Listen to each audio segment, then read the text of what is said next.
So without further ado, I am privileged to introduce Professor Donald Fixico, who is a distinguished foundation professor of history on faculty at Arizona State University.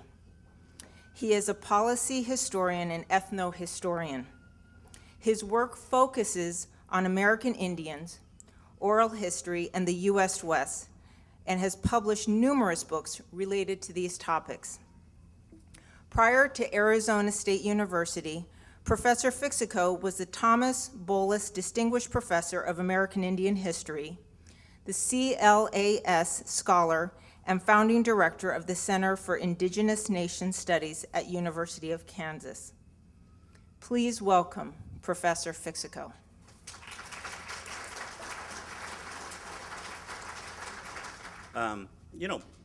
Today's society is all about pushing buttons. So I'm going to try to push this button, hope everything kind of works correctly. So I think I've pushed this button. Isn't it great when it works? I want to thank Doreen Weesey, Tasha, the University of Chicago, everybody who's had a hand in making this day possible and to bring such a gathering of people together to talk about something that is really, really important. I think that of the two most damaging programs, federal legislation, ever introduced that affected and impacted American Indians, the first one being the Indian Removal Act of 1830. Anyone familiar with Indian removal or any part of Indian history can realize, and think what that did to Indian country. Shifted it completely. The second most damaging federal program, in my opinion, has been the Relocation program, introduced in 1952 officially, here in 1951, experimentally in 1947, 1948. I also want to begin with talking about a dear friend of mine, Terry Strauss. And Terry Strauss is sitting over here. I've known Terry for a long time. We were at a conference one time at the Field Museum. And so I was sitting over here in the corner. And as Terry started the program, she asked, well, would the elder come and give a prayer? I was about 34 years old, 35 or something like that. And as she looked in that direction over there, and she said, the native elder again, I was wondering, well, who's she looking at? So I began to look around and realized that there wasn't really anybody who was sitting behind me, just really kids. And I thought, oh no, she means me. And she did. So I came up to the podium and I asked for 20 seconds of silence.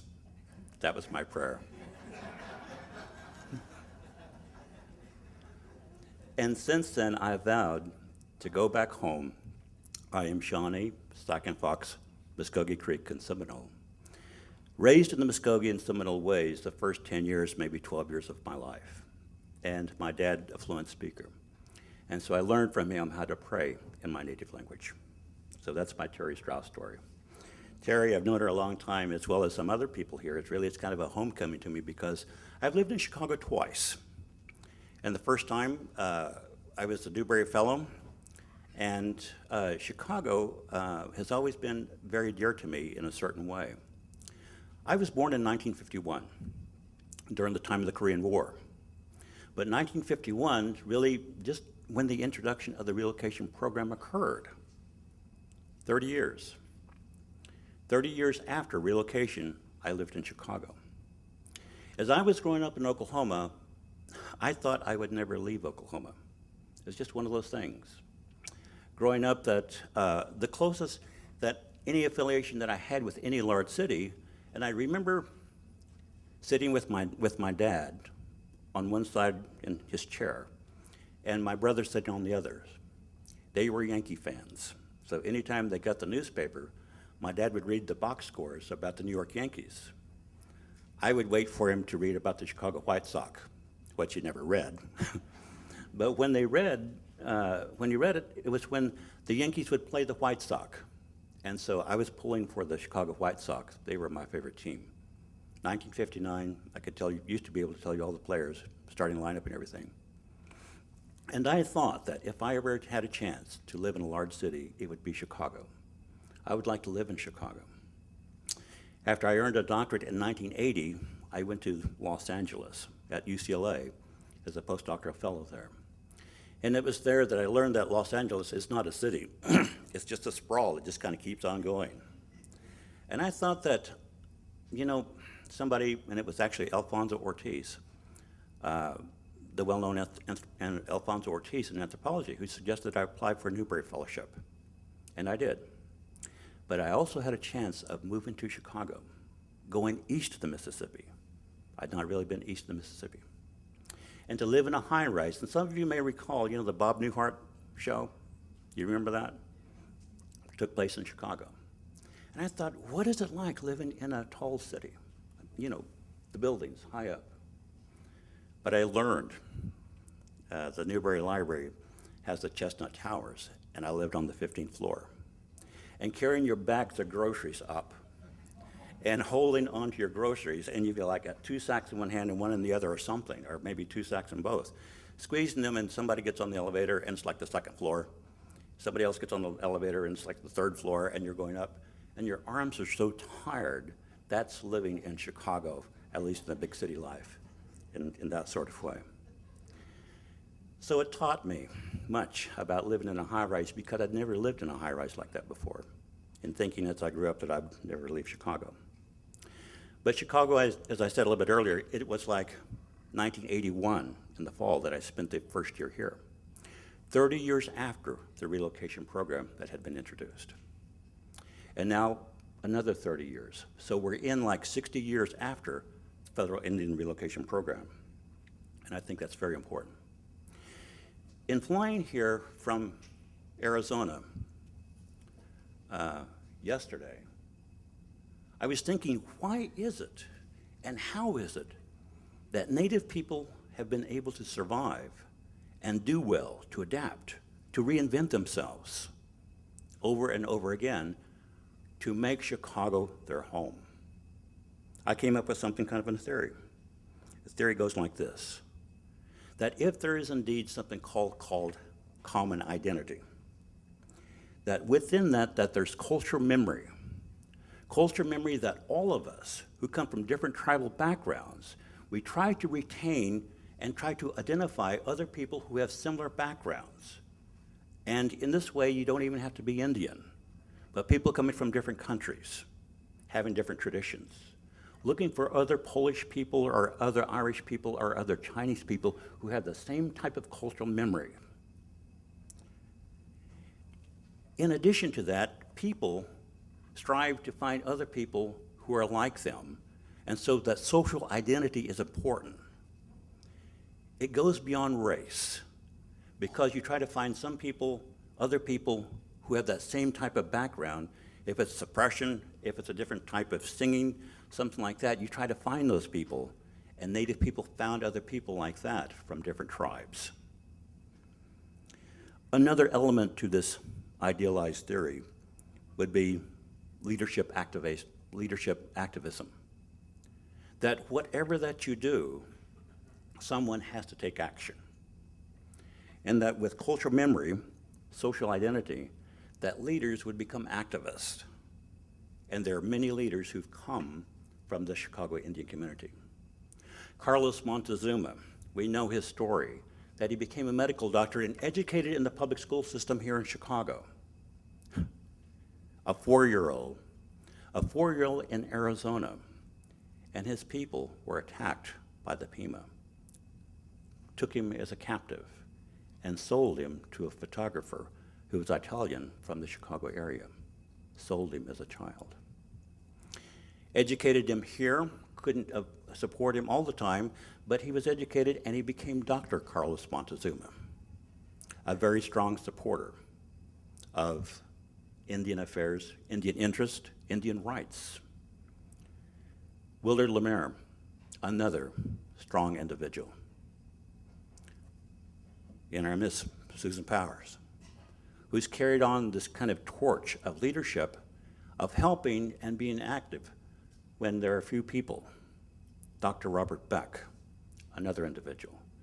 And so that you have to have people like this throughout the generations to carry on this kind of common identity.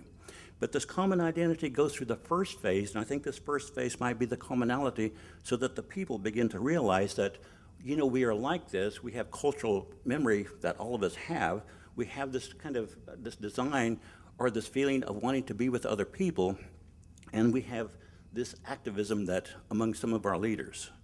So that goes into this first phase I would call commonality. That in this commonality, people begin to organize. And they also begin to establish norms, holding meetings at certain times, from time to time, regulating themselves as a community, and very quickly the community moves into a second stage that I would call purpose.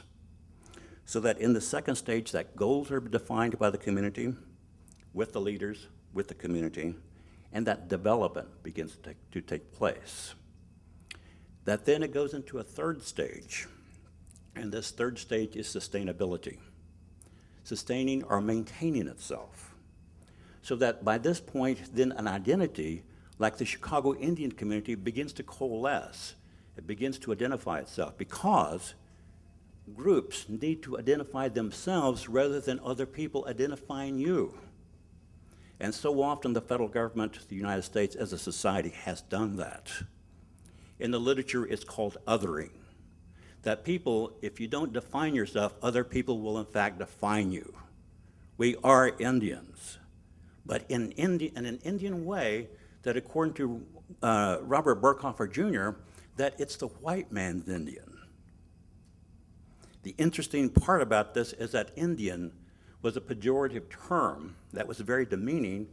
Indian people embraced that term and turned it around into a positive. Indian people are like that. Almost taking the most difficult task and turning that around 180 degrees.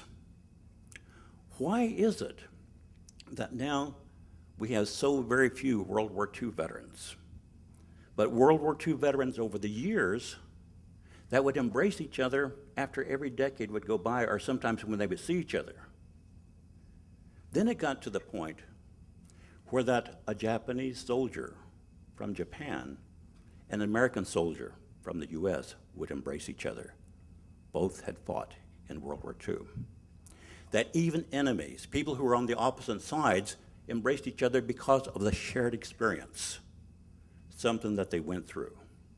Something that they went through that Native people in Chicago from different backgrounds and different generations and different parts of Indian country came together and embraced each other because they needed each other. And here we are, 60 years later, after relocation. That's my theory.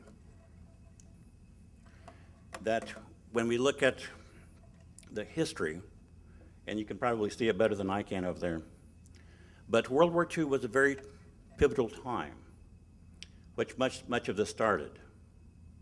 And that in 1952, the relocation program was introduced officially to all Native people. That Los Angeles became the urban capital. Denver, Salt Lake City were the first three relocation centers, and Chicago quickly followed that. Chicago established the first American Indian Center called the All Indians American Indian Center, All Tribes American Indian Center, I believe. Interestingly, that this morning I got up early because my body clock is still, kind of about 2 hours.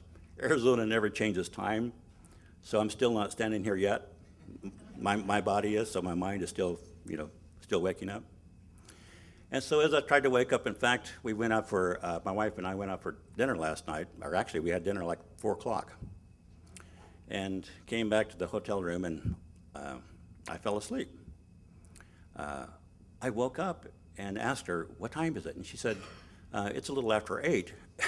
And I jumped out of bed because I thought, my ride is coming at 8:30. And so I started getting dressed and everything, and I said, it's a little after 8. She says, yeah, at night.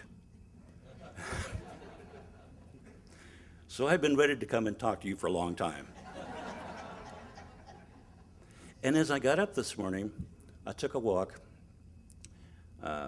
west of here, meaning over there on Michigan Avenue, to 608 South Dearborn. Do you know the address? 608 South Dearborn. I believe I have the address correctly. It was the relocation office address here in Chicago. 608 South Dearborn. Like a historian, I had to kind of go over there and see what was there. Standing room only. The sports bar, I guess, is over there. But the building is old, and I'm not for sure how old it is. But there, I thought, the history for a lot of people in this room really kind of started there as the relocation office. I'm not for sure exactly what the Dearborn station is, but I suspect it might have been a stop, where a lot of, people came through there and came to relocation and then were dispersed throughout the city. But as I described my idea of maybe why that Native people come together, it's that they begin to come together and to form in Uptown. The Native community begin to come here. The whole idea about relocation was that Native people would come to the Twin Cities areas in Seattle or San Francisco or Los Angeles or Albuquerque, and that the Indian population, in coming to those areas, being relocated to those areas, and then they would be dispersed throughout the entire urban population. It's called assimilation. There are two kinds of changes, I think, actually three. The first kind of change is when you force people to change. When you take an idea or a program or a piece of legislation and you impose it on them and you try to make them change. That didn't happen to Native people with relocation when they tried to make them change. The second kind of change is change by voluntary part on the people themselves. If the people want, and any people want to change, they will change by quantum leaps every time. Make people change, they won't change.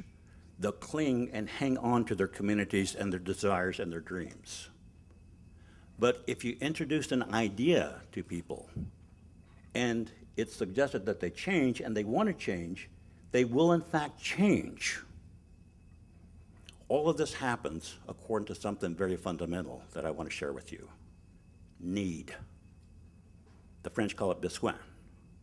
So that when there's a need that is defined, then people will change. There's a third kind of change, I think, according to Native ethos for all groups.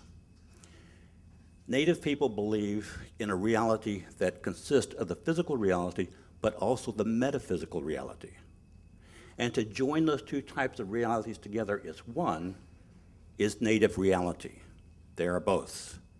Native people, we believe in our dreams, we believe in our visions, we believe in those metaphysical things that happen. And it's the metaphysical realm that is out there, that is greater than human beings and greater than anything on this earth because it's created all of that. That's the third source of change. The biggest change in our recent times is tsunami. The tsunami that has devastated Japan. See, that type of change we can't affect, we can't implement, we can only respond to. We don't have an answer to change like that. And that has even changed the world and moving it on its axis, hasn't it? That powerful.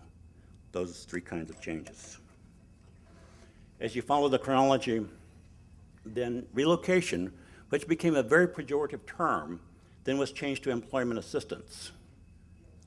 And that in the 1970s, then finally, relocation came to a change because the federal government instituted a new federal Indian policy called Indian self-determination. That these are some quotes of figures of Native people being introduced throughout all of the relocation period. And so just kind of giving you some idea that in the very beginning, but notice that in the very end through about 20 years of this demographic shift of perhaps 100,000, maybe 100,000 more, it's very hard to measure the relocation impact, that over 100,000 Indian people have been affected by the relocation program and becoming urban Indians. Let me say it a different way. The majority of Indian people live now in urban areas. not on reservations. In a different way, more Indians live in cities than on the 326 federally reserved reservations and designated areas for Native people. Imagine that. But when we think of Indian country, we think of Indian country being in the rural areas and the reservations like in the Southwest where I live. In the state of Arizona, and you may not know this, I didn't know this till 6 years ago, that in the state of Arizona we have 21 tribes in the area. But the 21 tribes have 28% of the land in Arizona, and that's approaching a third of the entire state. That these 21 groups also have about 25 casinos. And so in a way, they're rocking, like a tsunami, they're rocking the economy of the state of Arizona. And more could be said about other Indian country areas, but the Indian country area that we don't really think about is the urban Indian country area. Not so much as holding land, but see, sometimes there's something more than land. There's something more important than land. Native people, I think we really shouldn't think in terms of land, we should think about in terms of earth space. How that we relate to that we stand on is actually the earth. The philosophy, what it means, the oral tradition, earth knowledge, what we can learn from the earth. But what is perhaps even more than that, because people, Indian people, are social-oriented. That, more importantly, would be home space. Home space can be defined, home space can be defined without land, without earth. And that's what the Chicago Indian community did. Lived in rented apartments, lived in neighborhoods, but that was the new Indian country being developed in 1953 and thereafter, called home space.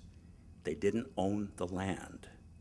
But see, the idea of home space being more important because Native people in the Twin Cities, Los Angeles, Oklahoma City, other urban relocation centers came together to find that home space, to find and define that home space by themselves. And they did in fact do that. I can't really read what that is.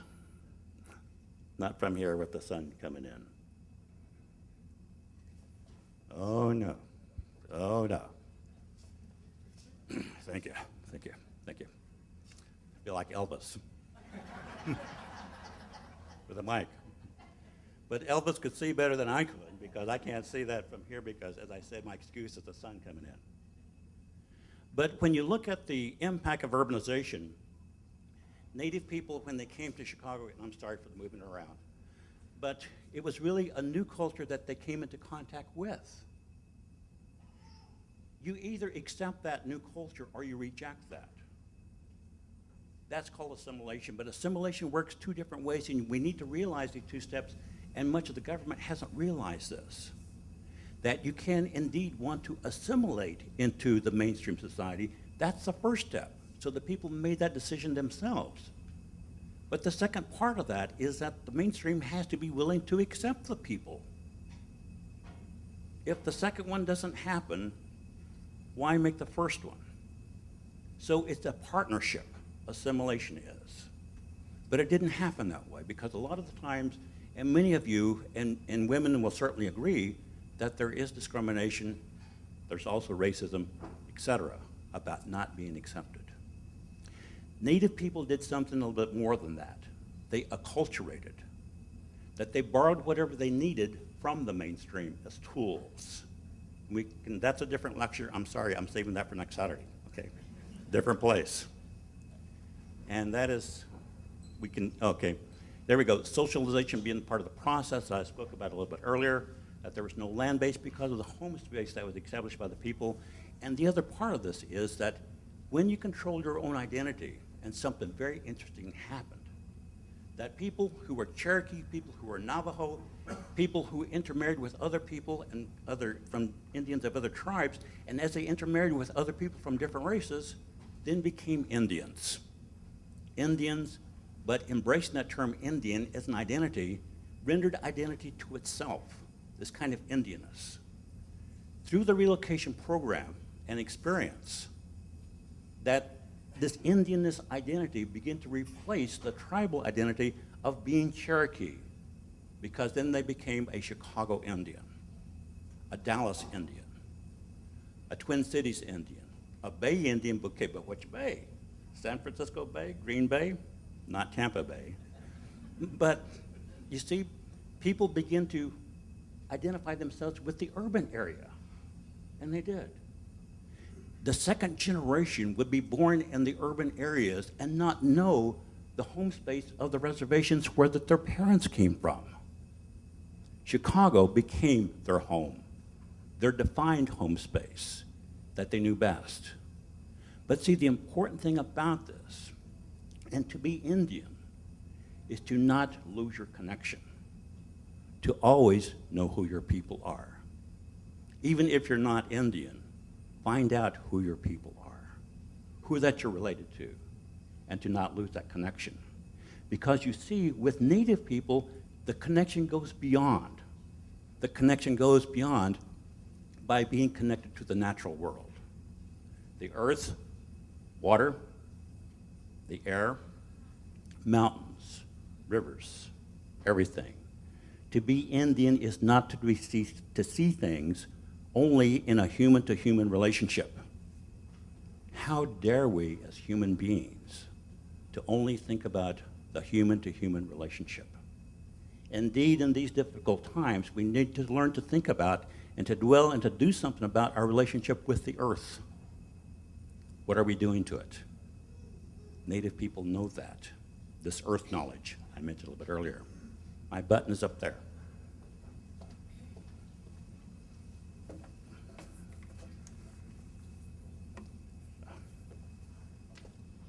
Sorry, I can't see that. Whoa. Oh. Can you see that?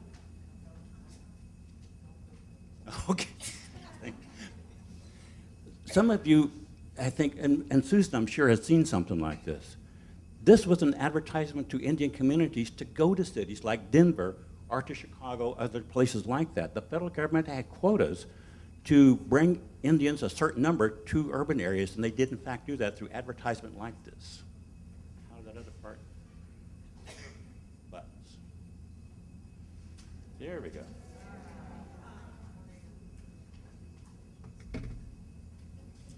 This photo has always intrigued me. I'm sure that you get the gist of this, don't you? But look at this. Let's just kind of self-examine it just for maybe a couple of minutes. Okay, we've got two women pushing two baby carriages, two babies, down the street. Coming on the plane out here, I sat next to a 12-year-old girl and her sister. I'd rather sit next to a guy with hairy arms. This 12-year-old, I never got a chance, for that, to put my hand on the armrest. She woke me up twice to go to the restroom, fidgeting, all of that stuff, but, I'm sorry. But notice the position of this picture. Isn't it interesting that the Native woman is dressed like the mainstream woman? Assimilation, part of acculturation. And that, isn't it interesting that if you really look at this, that the Native woman is just behind the mainstream woman? What does that mean? So that there's an example there, but the Native woman should be like the mainstream woman, but not in front of the mainstream woman. I could go on and tell you a joke about where that Native women walk, next to their Native man. One tribe says, they walk off to the side, and so they're equal. Another tribe is that their women walk just behind them and to the right, to support them. And another group of Indians, you could say it's any group, that their women just walk right back over the men. Women power.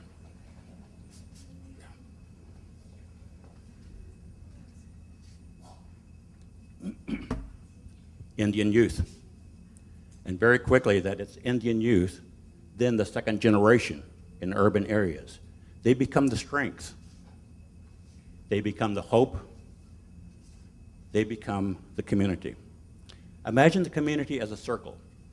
With the American Indian mind in the mainstream linear world, that it wrestles with a dichotomy, the natural dichotomy in a binary situation, men and women, good and evil, left and right, light and darkness. That this dichotomy is actually can consist of the Indian-white relations, which actually kind of oppose each other and are always kind of competing with each other.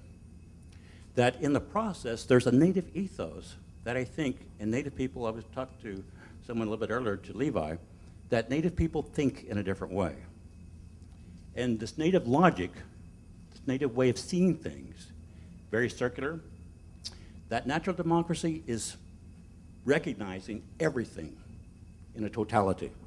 Everything within a totality, but acknowledging everything out of basic respect. To even respect an ant, to respect a mountain, that's natural democracy. That we believe in ghosts and dreams, visions, that the metaphysical is a part of this ethos, and also important is understanding relationships. That we grapple with the mainstream concepts of time management, looking at the stars, because we see the stars in a very different fashion from our ethos, whether it's Cherokee, Lakota, Navajo, in a certain kind of way. We look at the earth, another fundamental, very differently, is that we may look at the sun, perhaps even the seasons.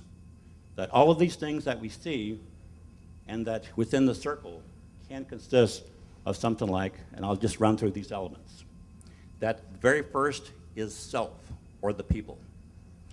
Second would be family, a very important unit, and that the next social unit is actually clan or society, and that community is the next social element, and then that the next one could be even one community could consist of one tribe or define one tribe, but many times that a tribe consists of two communities or more.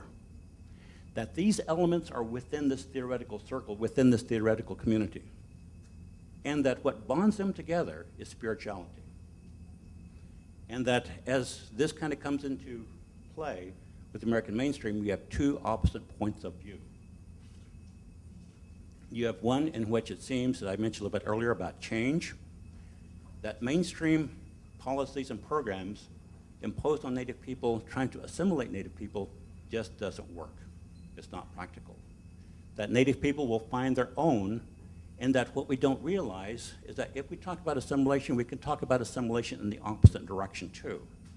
That people who try to assimilate themselves into Native societies and actually have done that. Daniel Boone is a very good example. Daniel Boone would come into Shawnee country, my people's country. They didn't even want him there. They would take him in, throw him out. He would come back in, throw him out again. He would come back in. But the more that he came around Indian people, the more he became Indian, and even more than that, he became Shawnee. And when they would track Daniel Boone, they didn't realize that they were tracking a non-Indian. They thought, because his tracks are like Shawnee tracks, they were tracking another Shawnee. And lo and behold, it was Daniel Boone again. But see, Native people, in their world, they can include non-Native people. To be Indian is to be Indian in heart, like Daniel Boone. So that in these intersecting cultures, that cultures actually have an influence, have an impact on each other. That when we have this theoretical kind of binary situation, and I want to introduce to you this morning that with the introduction of urban Indians through relocation, what that in fact did was to introduce a subculture or a new circle. So you have reservations, the reservation Indian identity, and then the urban Indian identity in the middle, and then the mainstream. But in a theoretical binary, you can only have two. So what I'm suggesting to you is that then the urban Indian community, as it formed its relationships with the federal government and the United States society, then that became the binary. That became the binary. So that factors like determination, focus, and goals and hard work and routines help Native people in Chicago and other urban areas to survive. that a leadership, a new leadership, tribal leadership and Indian leadership begin to emerge in the 1960s to the 1970s, very activist. You have the American Indian movement rising in the summer of 1968. The urban Indian communities all throughout became the new Indian country. Stan Steiner, I believe a sociologist, I think in education actually, at the University of New Mexico in 1968, writes a book called The New Indians. He was correct. New Indians coming about, but he did this in 1968. In this modern Indian leadership, the foundations were built in Indian country, in the cities. 2/3 living in the urban areas. This new urban tribalism, retribalism, began to emerge. Alternative schools to fit the needs of Native people in urban areas. That now we're in about the 4th generation of Indians living in cities and making cities and calling cities their home. That indeed this urban Indian identity began to come about. Many of you know these pictures. The Chicago powwow at Navy Pier. This is NACE. My research assistant couldn't find this taken from a moving car. Sorry about that. I tried to find a picture of NACE. Many of you know NACE very well. The Indian Center, 1953, when it started. 1953. The oldest one in the country. And progress. Progress, and I think that you can read that, so I'll just kind of talk about this in general. That housing, as it was established, and housing becoming the new home spaces, that one of the keys that American Indians cross-culturally borrowed and saw the importance of was education. Education and affiliation. Native people have been able to adapt and reinvent themselves, but the one thing that they've always been able to do this, they've done this for centuries, is to finding out who the allies could be. The University of Chicago has been an ally to Native people. Nace College, when it was established, was an ally to the Indian community. Other Indian associations and organizations in the Chicago community was an ally to the Indian community here. Census, about the labor force, economics, the progress. This is indeed about progress. And I'll be willing to show you any of these if you want to see them.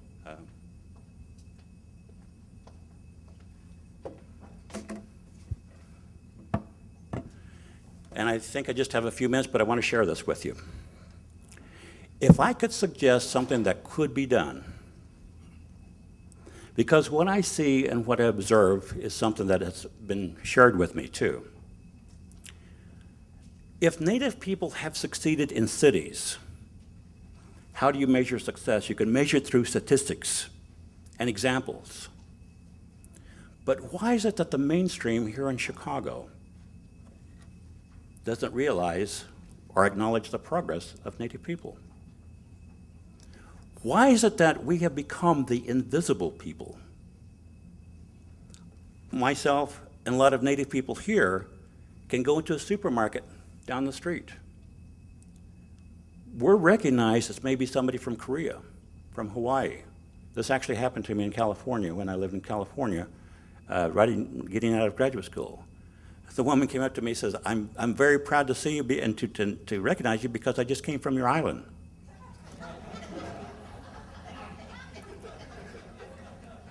And she asked me, you know, she identified, are you Korean, are you Hawaiian? And she went down the list and she never got American Indian. And I thought, this is so ironic. I'm Indian and she's calling me the foreigner. If the Chicago Indian community can find new allies and to take this once negative and turn it around like we've always done and to make it into a positive, and to celebrate the relocation program in 2012, perhaps the Chicago Historical Society would be supportive. The media should be involved. Perhaps the Ford Foundation might authorize a grant. But to take what the Chicago Indian community has, because of its such long history, and to state the progress of that, what has happened since then? A lot of the leaders in Indian communities and Indian organizations throughout the entire country come from this Chicago Indian community. Let that be known. Celebrate that. Get the University of Chicago and the city of Chicago to celebrate that. That's progress. That's success. That's being effective. Becoming a part of Chicago history. Why is it that Indian people are outside of American history, outside of Chicago history? That we are indeed a part of Chicago history and indeed a part of the American experience. Let it be known that what has been done, but also let it be known of the progress that Native people have accomplished. We need to celebrate that, and we need to celebrate it in a fine way, because if we don't, then we'll be assimilated and our history will not be remembered. Thank you.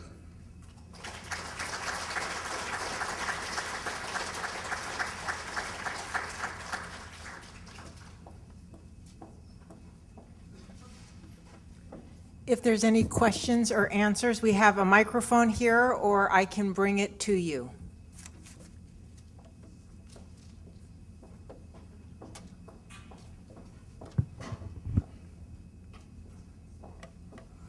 If there are no questions, I'll give you another joke, but I think Susan's got one. This is for Don, who I remember as a skinny young lad. He looks the same, but he was so shy, I never thought he could make such a wonderful talk as he has done. Please, when you said to turn it around, please, my biggest concern is always present-day Indians do not remember the past. When you were born, I was already working 9 years in the garment district with 5 other Indian women. We had no help. We, less than 200, stuck together and helped each other. Please don't forget them. That is my concern, and that's what I have been writing about. This group who took over the Bureau of Indian Affairs job, because when relocation began, your person from your reservation heard from their family, and they came to you for help instead of the Bureau of Indian Affairs. And that's what brought about our Indian Center. And Don, I'm so proud of you. You made me realize what I go through in South Shore as the lone Indian, my cultural moments. And I don't want people to tell me we think of you as one of them. I get so lonesome sometimes just to talk. I have one person in my building where I've lived 37 years. She happens to be Jewish. She's the only one I can talk to about Indian problems. And you wondered, before relocation, right over here, a few blocks, Indians lived. And I used to go visit them. I knew Dr. Montezuma's widow. She was married William Moore, raised his 2 children. Yet when another group of people here who have importance, they call a sham historian in to talk. They don't reach out to their own Indian people. Thank you, Don. Thank you.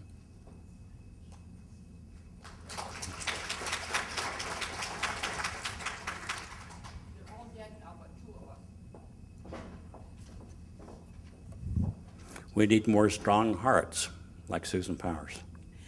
I'm just wondering, what does the Indian business community look like? Is it, what businesses exist, in what way, that type of thing?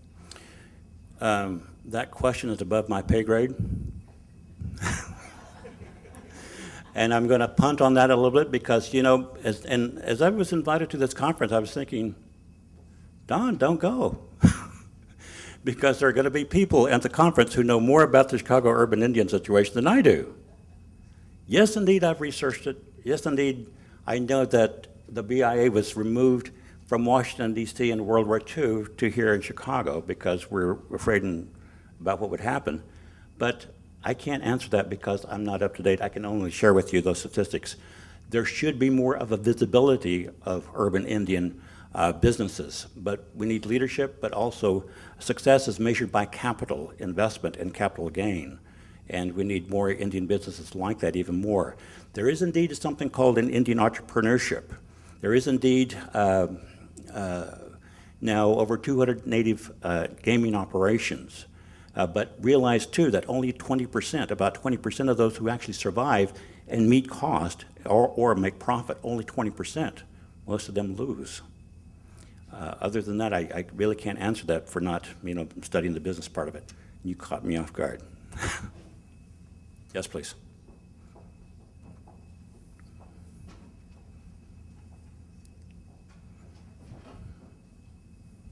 Hi, I'm Joan Riddell with Grant Healthcare Foundation, and I want you to know that we were the first foundation that became involved with the American Indian Center here in Chicago. And it came about because the National Kidney Foundation came to me with a program to support groups in the African American and Hispanic community to test for hypertension and diabetes. And when they came to me, I said to them, what about the Indian community? And they said, oh, I said, they have very high rates of both. We don't know how to reach them, they told me. We don't know there are any in Chicago. So I put them in touch with the American Indian Center. I actually called there because I said to them, I want to ask you if you want to be involved. I think that one big problem is people are always telling Indian people what they need and not asking them what they need. So I didn't want to be in that position. So we asked them if they wanted to be involved in it. They jumped on it. They've been involved with it ever since. And we have been involved with that center ever since and have brought in other healthcare foundations. So that community is involved with your community. Thank you very much. Perhaps one of the greatest areas that we don't think about is health. And health, it's now approached where that 60% of Native people are going to have diabetes, at least diabetes 2. I have a son, my only child, he's adopted. That means when I look at him, and I look at him from time to time this way, that either he or myself is going to have diabetes. My father had it, he passed away. My mother has it, over 50%. We can talk about other things, hypertension, cardiac arrest. There's 6 of us in my family, 4 of us, not me and my sister, have had open heart surgery. That's a very major area. I'm glad that you brought that up. We need to combat that every day. We need to take care of ourselves, take care of our health. Because of the high blood pressure in my family, I jog twice a day. I don't jog on Sundays, and I don't jog when I travel. But I also take taxi money with me. So if I can't make it around the block in Arizona heat, at least I can flag a taxi down and say, take me home. But you have to do this. You have to get out there, no matter what age you are, and to try. My father said this, is that he lived a long time. He had quintuple bypass surgery and a host of other things, diabetes, 4 stents, angioplasty 4 or 5 times. He said angioplasty is probably the worst thing that a human being could do to another human being. But he fought to stay alive. He fought to stay alive. You have to fight to stay alive.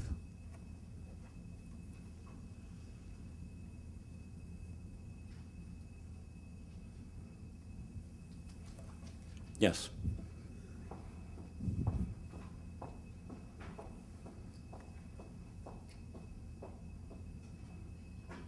Thank you. Hello, Professor. I'd like to thank you and congratulate you for your presentation. Let me just introduce myself. My name is Rodolfo Stavenhagen. I was invited to come here today because I'm spending some weeks here at the University of Chicago teaching in the Human Rights Program. I'm from Mexico, and I used to be the United Nations Special Rapporteur for the Rights of Indigenous Peoples, the predecessor of Professor James Anaya of Arizona, who is holding that position right now. So I'm very impressed and inspired by what you have just told us, Professor. And I'm concerned about the process that you have described here in the United States of the increasing urbanization of the Native American Indian population. This is a process which I have observed all over the world. For example, in Chile, the Mapuche population, indigenous peoples of Chile, most of them, more than 1/3 actually, live in the capital of Chile, in Santiago, and most of the area that they used to occupy in southern Chile is now being repopulated by other colonists from other parts of the country, but the indigenous population there is diminishing. And this is happening in Canada. Winnipeg is now a major Canadian First Nation city. In Peru and elsewhere, in New Zealand, the Maori population lives mainly in the large cities. And the same problems that you have just mentioned regarding American Indians here in Chicago and elsewhere in the United States is being shared by other indigenous peoples all over the world. So this is a universal process. And the question that arises is, well, what's going to happen in terms of the traditional struggles of indigenous peoples around the world for their basic human rights that used to be associated mainly with the question of the lack of land, the lack of territory, of homeland. And you have just mentioned that there is the reinvention of an urban space, a space land without the land. How far can this go here in the United States, and what lessons can we draw for other indigenous peoples around the world in terms of the changing collective memory? The first generation, the second generation perhaps, even when elders move into the urban environment, can still collectively think about, remember, and memorize and reinvent that relationship to the traditional space. In this case, I suppose, to the reservation lands before the relocation acts and relocation programs. In other parts of the world, the memory may be longer in some cases, or maybe shorter in other cases. But what do you think will happen to the next generation? Not only your own, that you said you were born at the time of the relocation program of 1951, I think. That's when I was a student here in Chicago, by the way, 60 years ago. I graduated from the college here. But in other parts of the world, you have very similar problems. You have the urbanization of native, not only Americans, but native whatever else, of indigenous peoples, as we call them in the United Nations slang today. But what kind of identities will be built up or constructed by the native leaders, by the new generations? What kind of anchors will there be tying them not only to an increasingly mythical past, but also to mythical homelands and mythical territories which have now been completely urbanized or don't even exist anymore, except an occasional sacred mountain, or where a river used to be, or where a tree used to stand, and now there's a golf course, and that sort of thing. What kind of identities, for example, will the American Indian Association and other native associations here in the US and in Canada and in Mexico as well, will be building up, and how will they go about it? Thank you. It's a very good and very deep question. First of all, and I agree with everything that you say, there are indigenous communities throughout the entire world that have a very parallel experience with Native people, or that Native people in the United States have a very parallel experience with them throughout. Australia, New Zealand, Finland, South Africa. In the spring semester, I'm teaching a course on comparative indigenous people around the world. Many times that what they're doing out there, because I go to Europe about once a year to give a talk at a conference or something like that, and I'm always approached by the Germans. The Germans are good. But they want to know. And other people who are native scholars in different parts of the world, they want to know too, because the same thing happens in colonization. The same thing happens in hegemonic powers, civilizing other people.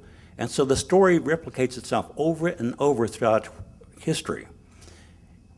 In so many ways, the foreign communities are doing a much better advancement in scholarship about exploring these things. And the United States needs to jump in more into the conversation that's going on around the world.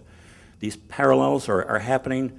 Anytime you can talk about boarding schools, Margaret Jacobs has written a very good book about comparing boarding schools in the United States and also boarding schools in Australia. The same thing happening, but in one book. And so many of these things are already happening, but how do we claim identity? Well, if you really think about this, identity is imagined. Identity is imagined in the mind. And what Native people in Chicago have done is to reimagine the space. John Jackson in public history, Robert Archibald in public history, talk about memory and place. And memory and place with Native people is told through the oral tradition of stories.